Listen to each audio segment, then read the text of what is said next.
우리의 도움은 오직 여호와 하나님이신 줄 믿습니다. 이 한 달 동안도 나를 도우실 분은 하나님 한 분이시다라는 믿음을 갖고 믿음의 길에서 늘 승리하는 삶을 살아가시기를 주의 이름으로 축복합니다. 지난주에 우리는 요한복음 5장의 말씀을 통하여 38년간 자기의 병이 낫기를 기다렸던 한 사람에 대해서 들었습니다. 38년간의 기다림은 이에게 소망보다는 절망으로 변할 때 예수 그리스도께서 그의 인생에 찾아오셔서 내가 낫기를 원하느냐라는 질문 하나로 그의 완전한 삶을 바꿔놓으신 역사가 있습니다. 이것을 우리가 경험했습니다. 여러분, 우리의 고장난 삶도 있지 않습니까? 살면서 내 생각대로 안 되는 인생도 있고 자녀들도 있고 여러 가지 삶이 있지요. 그런데 정말 중요한 사실은 아무리 고장난 삶이라 할지라도 그리스도를 만나야 진정한 회복을 이룰 수 있음을 기억하고, 여러분이 한 달 동안 예배를 통하여 여러분의 삶을 통하여 여러분의 손을 붙잡고 일어나라 라고 명하실 때 아멘 하고 일어날 수 있는 이런 믿음이 여러분에게 채워지는 한 달 되시기를 주님의 이름으로 축복합니다. 오늘 신명기 말씀은 우리가 일상을 살아가는 일상 속에서 신앙의 본질을 깨닫게 하는 귀한 교훈의 말씀이에요. 우리도 매일매일 광야 같은 삶을 살지 않습니까? 하루가 전쟁입니다. 전쟁이죠. 이 전쟁에서 집에 나갔다가 못 돌아오는 분도 있어요. 이게 전쟁입니다. 이런 삶을 살아가요. 그런데 이런 삶을 통하여서 하나님이 끊임없이 우리의 갈 길을 인도하시지 않습니까? 하나님께서 은혜를 베풀어 주시고 하나님이 우리보다 앞서 예비도 해주시고 채워도 주시고 이끌어 주시기도 합니다. 그런데 우리는 아주 쉽게 이 하나님의 은혜를 저버리고 나를 자랑하며 살아갈 때가 너무나도 많습니다. 우리가 살면서 예전에는 너무나도 힘들었지요. 그런데 지금은 어떻습니까? 어엿하게 여러분들이 머리 둘 곳도 있고 먹을 것도 많지 않습니까? 냉장고를 열면요, 우리 집도 그래요. 이거를 언제 다 먹나라고 생각할 만큼 그렇게 풍부합니다. 그런데 그렇다고 우리의 신앙이 주님 앞에 더 가까이 갑니까? 그렇지 않아요. 왠지 모르게 주님과 점점 멀어지는 삶을 살아요. 그렇다고 우리가 하나님의 은혜를 기억하며 삽니까? 아닙니다. 점점 하나님의 은혜를 잊고 살아갑니다. 이게 이스라엘 백성들도 똑같았습니다. 하나님은 종으로 살던, 다른 나라의 종으로 살던 그들을 이끌어내셔서 젖과 꿀이 흐르는 가나안 땅으로 인도하십니다. 그러기 위해서는 광야 생활도 하였고, 그러기 위해서는 이 광야 생활이 즐겁지만 않았어요. 여러분, 캠핑가라고 하면 어디로 가겠습니까? 물도 좋고 경치도 좋고 먹을 것도 많은 그런 곳으로 가겠죠. 그런데 오늘 하나님은 그들을 광야로 이끄시죠. 그리고 철저하게 하나님이 인도하셔서 젖과 꿀이 흐르는 가나안 땅으로 앞세웁니다. 그리고 이제 머지않아 가나안 땅이 눈에 보이게 됩니다. 그랬더니 이들이 하는 말이 우리가 참 잘 참았다. 우리가 참 잘 견뎠다. 이야, 우리의 힘으로 가나안 땅까지 걸어왔네 라고 하는 겁니다. 하나님의 그 크신 은혜는 싹 치워놓고 우리의 힘으로 나의 능력으로 여기까지 왔다라고 자랑합니다. 이때 하나님은 이스라엘에게 이런 질문을 하세요. 내 마음이 교만하여 내 하나님 여호와를 잊어버리지 않도록 삼가라 라고 말합니다. 여러분, 한 해 동안 여러분 삶을 돌아보면서 혹시 이런 성경의 말씀처럼 살지는 않았습니까? 하나님이 부으신 은혜가 너무나도 크고 아름다운데 이것은 싹 치워놓고 나를 내세우고 나의 힘을 내세우고 나의 능력을 내세우진 않았습니까? 혹여 이런 분이 있다면 오늘 삶의 방향을 다시 돌려놓는 복된 시간이 되시기를 주의 이름으로 축원합니다. 이렇게 이스라엘 백성과 같은 증상이 우리 삶 속에도 있어요. 그래서 옛말에 원수는 물의 색이고 은혜는 돌의 색이라고 했습니다. 여러분, 물에다가 글씨는 써봤습니까? 제가 중국에 선교사로 살 때 이 붓글씨를 쓰기를 좋아하는 분들은 바켓스에다가 물 한 동이를 딱 떠요. 그리고 광장으로 나갑니다. 그리고 큰 붓을 물에다가 탁 담궈서 그 위에다가 써요. 진짜 필체가 끝내줍니다. 그거를 먹으로 쓰면 살 수 있겠습니까? 쫄딱 망하지요. 먹을 그렇게 쓰면. 그러니까 물로 써요. 그런데 이게 한 10분이나 20분쯤 지나면 물이 싹 말라서 쓴 글씨부터 점점 지워지기 시작합니다. 멋있어요. 상당히 멋있습니다. 그런데 물에다가 글씨를 쓴다는 것은 있을 수 없어요. 그래서 우리가 살면서 상한 마음, 이웃과 나누다가 어려운 마음, 이런 것들은 기억하지 말라는 겁니다. 물에다가 지우듯이 쓰듯이 금방 잊어버리되 은혜는 좀 돌에다가 새기고 살라라고 말합니다.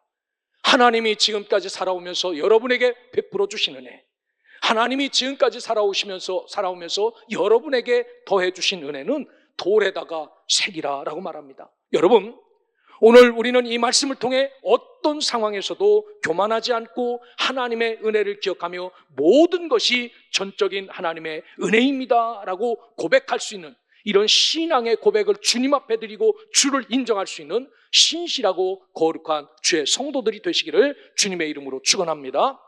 오늘 11절은 이렇게 시작해요. 네 하나님 여호와를 잃어버리지 않도록 삼갈지어다 라고 말씀합니다. 종종 세상의 뉴스나 미스메디어에 이런 게 나옵니다.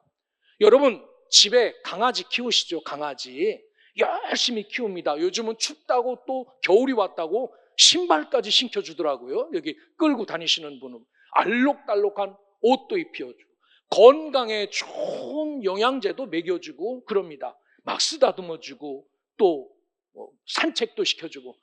요거를 여러분 어머니 아버님한테 하면요, 동네에서 효자문 세워줍니다. 어머니 신발 떨어지셨네, 꽃신발 사드리고, 어머니 건강하시라고 영양제 사드리고 이러면은 동네에서 효자문 세워주는데, 요즘 강아지가 이런 대접을 받고 있다는 겁니다. 그런데 키우다 보면은 이 강아지가 버려야 될 때가 오는 거예요. 그래서 이사를 한번 갑니다. 강아지만 놔두고 이사 가는 거예요. 그런데 그 강아지는 주인을 잊지 못하여서, 그렇게 자기를 사랑해준 주인을 잊지 못하여서 주인이 돌아올 때까지 먹지도 않고 웃지도 않고 돌아다니지 않고 그 주인을 기다리는 그런 뉴스를 종종 보지 않습니까? 여러분, 개도 주인의 은혜를 잊지 않아요. 그런데 우리 사람은 어떻습니까? 하나님이 크게 은혜를 베풀어줘도 우리 너무 쉽게 은혜를 잊고 살잖아요. 심지어 사자 같은 것도 주인을 알아봅니다. 어렸을 때 너무나도 귀여워 사자를 집에서 키우는 분이 있죠. 우리나라는 그거 키우면 큰일 납니다. 그러다가 이제는 더 이상 사자를 키울 수 없어서 이제 진짜 야생으로 사자를 돌려보내요. 수십 년이 지난 뒤에 저 사자가 키워준 나를 알까라고 도전하는 그런 사람들이 있어요. 그래서 라이언하고 부릅니다. 사자야라고 불러요. 그러면 이 사자는 수십 년이 지나도 자기 주인의 목소리를 듣고 엄청나게 빨리 달려옵니다. 물어버리려고 달려오는 게 아니라 너무나도 그동안 보고 싶었는데 볼 수 없었던 내 주인, 그동안 정성스럽게 나를 키워주셨던 주인, 이분이 너무나도 사랑하여서 그 큰 덩치로 자기를 키워준 주인을 얼싸안고 뒹구는 것 종종 뉴스를 통해서 보지 않습니까? 여러분, 이것들만 그렇습니까? 우리가 새 대가리라고 하는 새들도 까치도 여러 조류 종류도 누구를 알아봐요? 주인 목소리를 알아보고 주인을 압니다. 그리고 가끔가다 이것들이 주인이 좋아할 줄 알고 쥐새끼도 물어다 주고 이런 것도 물고 와요. 이게 은혜 갚는 길인 줄 알고 그렇게 사는 거예요. 짐승들도 이렇게 산다라는 겁니다. 그런데 오늘 택한 받은 이스라엘 백성은 가나안에 들어가면 하나님께서 분해로 풍요로운 삶을 살게 할 것이다 라고 말합니다. 그래서 그 말씀이 12절 13절이에요. 그 땅에 들어가면은 배부르게 먹을 것이다 라고 말해요. 여러분, 제가 어렸을 때만 해도요, 쌀밥 먹는 집이 많지 않았어요. 그게 소원인 집이 있었습니다. 여러분, 그렇게 크셨잖아요. 그런데 지금은 쌀밥 줘도 안 먹어요. 이렇게 배부를 것이다 라고 말해요. 아름다운 집을 지을 것이다. 여러분 상상하는 집 있잖아요. 내 평생에 이런 집 한번 짓고 살고 싶다는 그런 분들. 또 양 한 마리로 시작했는데, 소 한 마리로 시작했는데 그 소와 양이 그 땅에 들어가면 번성할 것이다 라고 말합니다. 그리고 굉장히 중요한 거, 요즘 많이 떨어졌던데, 금과 은이 막 증식될 것이다, 쌓일 것이다, 내 소유가 다 풍부하게 될 것이다 라고 그 땅에 들어가서 누려야 될 복을 이미 하나님이 모세를 통하여 우리에게 말씀합니다. 이런 복을 누릴 것이다 라고 말씀해요. 그런데 더 무서운 것은 이런 효과가 나타날 때 인간의 증상을 예견하시는데, 이런 것이 쌓이고 이런 것이 좋게 될 때 우리 인간에게 나타나는 증상 중 하나가 14절에 보면 내 마음이 교만하여 라고 첫째 증상을 이야기합니다. 여러분, 그런 것이 쌓이면은 더 주님을 찾고 더 주님 앞에 감사해야 되는데, 이런 것이 쌓이면은 내 속에 교만이 눈을 든다라고 말합니다. 여기 나오는 교만이라는 히브리어는요, 아룸이라는 말이에요. 마음이 높아져서 자신의 힘과 지혜를 과신하여 지금까지 베풀어 주신 하나님의 은혜를 당연하게 여기는 겁니다. 광야를 40년 동안 밥 한 번 하지 않고 온 겁니다. 여러분, 밥 달라고 하면 막 눈을 울기지요. 또 밥 달라고 하냐고. 그런데 그런 밥 하지 않도록 40년 동안 하늘에서 먹을 것을 다 주셨어요. 옷도 떨어지지 않고 신발도 사지 않도록 하나님께서 은혜를 다 베풀어 주셨어요. 그런데 와서 이런 게 싹 쌓이니까 내가 어디 가서 혼자 살 수 있으니까 이제 나의 힘을 과신하여 하나님 이제 필요 없습니다 라고 이렇게 교만이 머리를 들 것인데, 이게 첫 번째로 나타나는 부유와 풍부 앞에서의 우리의 모습이다라고 말합니다. 여러분, 그렇습니다. 성경 속에는 처음에는 겸손으로 시작하였다가 나중에는 교만으로 멸망한 자들이 많이 등장하는데, 그 중에 한 사람을 소개하라면 이스라엘의 초대 왕인 사울입니다. 사무엘상 9장 21절에 보면은 처음 왕으로 등극할 때 내가 이 나라의 왕이 되라, 아주 준수하고 든든하고 싸움도 잘하기 때문에 내가 해라 라고 말할 때, 나는 이스라엘 지파 중에 가장 작은 지파인 베냐민 지파 사람이 아닙니까? 나는 할 수 없습니다 라고 시작한 사람이에요. 얼마나 겸손합니까? 그런데 왕위가 안정되자 점차 자신이 중심이 되고 하나님의 말씀을 뒤로 던져놓습니다. 대표적인 사건으로 사무엘상 13장에 보면 길갈에서 예배를 드려야 될 일이 있었어요. 사무엘이 오지 않는 겁니다. 제사장이 속으로 씩씩거립니다. 내가 왕인데 말이지, 이 선지자가 왜 왕의 말을 안 들어? 왜 늦게 와? 에이, 우리가 드리자 라고 해서 사무엘 선지자가 오기 전에 하나님 앞에 자기가 제사장이 되어 예배를 드립니다. 사무엘이 와서 그 모습을 보고 뭐라고 평가했습니까? 왕이여, 왕의 나라가 길지 못할 것입니다 라고 책망을 들어요. 그것 때문에 예전에는 겸손함이 있고 예전에는 하나님의 말씀을 따라 살 수 있는 힘이 있었는데, 그렇게 살지 못하자 당신의 나라가 길지 못할 것입니다 라고 말합니다. 그리고 결정적인 것, 사무엘상 15장에 보면 아말렉과의 전쟁에서 사무엘이 부탁하고 또 부탁합니다. 왕이시여, 아말렉과 전쟁하여 싸울 때 눈에 보이는 것 좋아도, 갖고 싶은 것 있어도 모든 것 다 진멸하고 돌아오소서, 이게 하나님의 뜻입니다 라고 말했는데, 아말렉과의 전쟁에 가보니까요, 주소 담을 게 너무나도 많습니다. 물건 보면 재활용하고 싶은 거 있지 않습니까? 그래서 멀리 숨겨놨는데 하나님이 사무엘에게 말씀하셔서 얘야 사울은 왜 그러냐라고 말하지요. 이때 아주 유명한 말, 순종이 제사보다 낫다라는 말씀을 하면서 사울을 왕에서 쫓아냅니다. 여러분, 우리도 마찬가지입니다. 하나님께서 주신 은혜, 하나님께서 주신 도움, 하나님께서 주신 재능, 전적인 우리의 기술이지만 하나님의 은혜로 우리가 살고 있어요. 그런데 살아가면서 우리가 앞서 교만과 하나님 앞에 거만함을 꺼내놓으면 끝은 멸망이다라고 말합니다. 오늘 본문 말씀 중에 읽지 않은 게 하나 있어요. 19절 읽지 않았습니다. 이 19절에는 뭐라고 말합니까? 하나님을 대적하고 하나님 앞에 거만하게 살면 결국은 멸망이다라고 말씀합니다. 그러기에 오늘 저와 여러분들에게 그러기에 내 하나님 여호와를 기억하라라고 말합니다. 이 기억하다라는 자카르라는 말이에요. 하나님을 앞에 놓고 하나님을 인정하며 살라는 겁니다. 하나님을 잊어버리는 샤카흐는 하나님을 옆에 놓고 하나님을 뒤에 놓는 거예요. 여러분 삶 가운데 하나님을 앞에 놓고 하나님을 기억하는 삶은 다른 것 아니에요. 예배자로 살아가는 겁니다. 저 앞에 있는 십자가, 그분을 앞에 놓고 살아가는 것, 그분을 기억하며 살아가는 것, 그래야 여호와 하나님을 인정하는 삶이다라고 말합니다. 누가 뭐래도 우리는 지금 최고 풍요로운 시대를 살고 있어요. 지금처럼 풍요로운 시대가 없었습니다. 그렇죠? 다 여러분 두 짝 냉장고를 다 쓰고 냉장고가 여러분 집마다 몇 개가 있는지도 몰라요. 이렇게 풍요로운 시대에 살고 있어요. 그런데 이 풍요로운 때에 이런 풍요 앞에서 하나님 앞에 한 걸음 한 걸음 더 가까이 가면 참 좋은데 우리는 오히려 이 풍요 때문에 한 걸음 한 걸음 뒤로 물러가고 있다라고 말합니다. 그래서 잠언서 30장 9절에 보면 지혜자는 내가 배가 불러 여호와를 모른다고 부인하지 않게 해달라고 기도합니다. 하나님, 내가 배가 불러서 내가 너무 많아서 하나님을 잊지 않도록 도와주십시오라고 기도하는 지혜자가 있어요. 여러분의 기도가 이런 기도가 될 수 있기를 주님의 이름으로 축원합니다.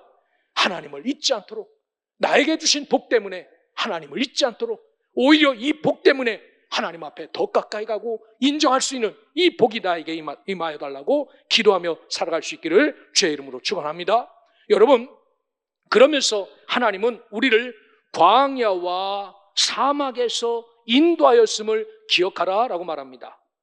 여기 광야라는 히브리어로 미드바르라고 써놨어요. 텅 빈 땅입니다. 생존이 어려운 환경을 말합니다. 불뱀과 전갈이 아주 득실거리는 사람이 살 수 없는 땅이 광야 미드바르입니다.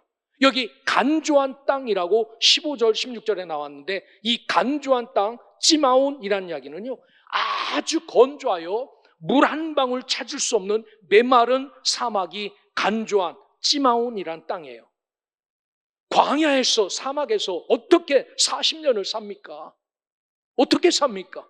그런데 하나님은 이 땅은 누가 돕지 않으면 생존할 수 없는 땅인데 이 땅에서 하나님은 안전하게 이스라엘을 지키시고 혹여 사막에서 불뱀과 전갈에 물리지 않도록 보호하여 주시며 단단한 바위에서 그들이 먹고 마시고 살 수 있는 물을 내시며 빈 땅인 광야에서 만나로 먹이고 우리를 인도하셨다라고 말씀합니다. 이게 하나님의 인도하심이에요. 이것을 기억하라라고 말합니다. 우리가 먼 옛날은 아니지만 수십 년 전에는 옷이 없어서 헐벗고 산 사람도 있어요. 그게 옛날 얘기가 아닙니다. 그런데 하나님은 의의 문제를 입고 사는 옷의 문제도 하나님께서 해결해 주셨다. 오늘 읽진 않았지만 이 8장 4절에 보면 나옵니다. 두 번째, 식의 문제, 밥의 문제입니다. 여러분, 오늘 성경에 보면 하나님이 만나를 내려주셔서 40년 동안 불 한 번 떼지 않도록 만드신 겁니다. 이게 제일 기뻐할 분들이 누굽니까? 여자분들이죠. 부엌에 들어가서 밥하시는 분들. 밥하기 싫었는데 40년 동안 그것도 광야에서 밥하는 삶을 살려면 살겠습니까? 만나를 주셔서 다 해결해 주셨어요. 그러면서 하나님이 주신 거 먹어야 사는구나를 가르쳐 주셨습니다. 뿐만 아니라 주의 문제, 집의 문제도 해결하셔서 아름다운 땅을 주시고 기름진 소산을 주셔서 거기에서 예배하도록 하셨다라는 겁니다. 여러분, 이것을 잊지 않고 사는 것, 이것을 기억하며 사는 것, 이것이 하나님의 참 백성다운 삶의 고백이다라는 사실을 기억하고 오늘 저와 여러분들은 끊임없이 하나님을 인정하며 살아갈 수 있기를 주의 이름으로 축원합니다. 내가 가서 옷 한 벌 사와도 하나님의 은혜입니다. 내가 오늘 밥 숟갈 하나 떠서 입에다 넣어도 이게 하나님의 은혜입니다. 다 쓰러져가는 집 같아도 그 집이 있게 하나님의 은혜입니다라고 고백하셔야 됩니다. 왜냐하면 여기에는 그분의 은혜가 엄청나게 포함이 되어져 있어요. 태양의 스위치를 잠그면 어떨까요? 순식간에, 아주 며칠 안에 이 지구는 마이너스 몇백 도로 쭉 떨어집니다. 달빛이 사라지면 모든 열매가 하나도 맺혀지지 않습니다. 우리가 숨 쉬는 이 공기 훅 잠궈버리면 5분 안에 여기 있는 사람 다 쓰러져서 죽습니다. 이런 것들을 하나님이 끊임없이 공급해 주죠. 그런데 이런 은혜를 우리가 잊고 살아요.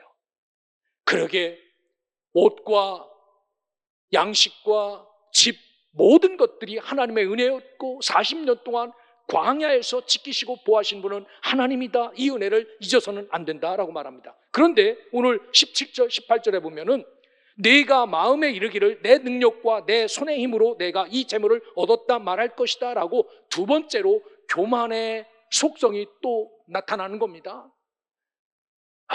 내가 잘했지, 내가 해서 이 일이 됐지 라고 말합니다. 그런데 하나님은 그가 내게 재물 얻을 능력을 주셨음이라 라고 말하지요. 세상에 흘러가는 경제나 역사나 이 돈이 이 집에 있다가 이 집으로 옮기는 것을 보면은 다 참 신기해요. 흐르는 물 같아요. 이게 물이 경사가 조금만 기울으면 기울은 쪽으로 물이 쫙 가듯이 그렇습니다. 기가 막히잖아요. 요즘 세계 모든 사람은 대한민국의 국운이 막 절정에 달았다고 그래요. 어디 가도. 예전에는요, 김치 들고 선교지 가는 게 너무 창피했습니다. 냄새 난다고. 된장 들고 가면요, 이게 뭐냐고 물었어요. 뭐냐고. 이게 똥이냐고 물었어요. 똥처럼 생겼잖아요. 96년도에 필리핀 선교사 갈 때 된장 들고 가면 그때 당시는 이 냄새 나는 게 뭐냐고 코 막고 막 이랬다니까요. 그런데 요즘은요, 그때나 지금이나 변한 게 없는데 세상 사람들이 먹어보고 이게 무슨 양념이냐고 이래요. 기가 막히잖아요. 여러분, 이럴 때 우리가 가져야 될 마음은 역시 우리가 노력해서가 아니라 이 모든 것이 하나님의 은혜입니다라고 고백할 수 있는 이런 믿음이 여러분에게 채워지기를 주의 이름으로 축원합니다. 그래서 하나님은 우리에게 늘 은혜와 복으로 함께 하시죠. 여러분, 살아가면서 우리가 계획하고 생각했던 그런 것이 아니라 내가 너무나도 나에게서는 일어나지 않은 일들을 우리 속에 일어나는 게 있어요. 그게 건강의 문제든지, 그게 사업의 문제든지, 그게 우리 재산의 문제든지, 자식의 문제든지 이렇게 되지 않았으면 좋겠다라고 했던 것들인데 갑자기 우리 집에 찾아와서 그것 때문에 아파하고 그것 때문에 고통스럽게 생각하고 그것 때문에 흔들리고 이런 경우가 있습니다. 여러분, 이런 것이 여러분에게 찾아왔다고 아프지만 고통스럽지만 너무나도 힘들지만 그럼에도 불구하고 감사할 수 있기를 주님의 이름으로 축원합니다. 왜? 아픈지를 알고는 아프지 않습니까? 내 몸이 아픈 것, 내 자식이 아픈 것, 내 가정이 아픈 것 알고는 아프지 않습니까? 알고 있으면요, 고칠 수 있어요. 오늘 말씀드린 것처럼 우리의 도움은 하나님에게서 오기 때문에 그분을 붙잡고 살면은 그분이 만지십니다. 조금씩 고쳐주는 것도 아닙니다. 이분은 한꺼번에 완전하게 고쳐주시는 분이죠. 여러분, 이런 은혜를 기억하면서 날마다 우리의 삶이 하나님 앞에 감사로 드리는 그런 삶이 되기를 주의 이름으로 축원합니다. 그래서 오늘 성경은 분명히 말씀합니다. 우리 주 여호와 하나님을 기억하여라 라고 말해요. 그분이 나에게 얼마나 큰 사랑을 베푸셨는지, 이 광야길에서 그분이 나를 어떻게 인도하셨는지, 이 어려움 가운데서 어떻게 나를 붙잡아 여기까지 인도하셨는지 그분의 은혜를 기억하라 라고 말합니다. 여러분, 꼭 이분의 은혜를 기억하시길 바랍니다. 우리가 여기까지 오면서 넘어지기도 하고 쓰러지기도 하셨지 않습니까? 그런데도 주님이 붙잡아서 여기까지 세워주시지 않았습니까? 그러기에 우리는 우리 속에서 점점 싹트는 교만이 있다면 이것을 푹 파서 던져버리고 어떤 고난과 역경 가운데서도 하나님의 인도하심을 인정하며 모든 결과를 하나님의 은혜로 돌리고 주님 감사합니다 라고 고백하며 살 때 하나님이 우리에게 복과 은혜를 더하신다는 사실을 기억하고 하나님의 은혜와 사랑을 꼭 기억하고 살아가는 우리 성도들 되시기를 주님의 이름으로 축원합니다. 기도하겠습니다.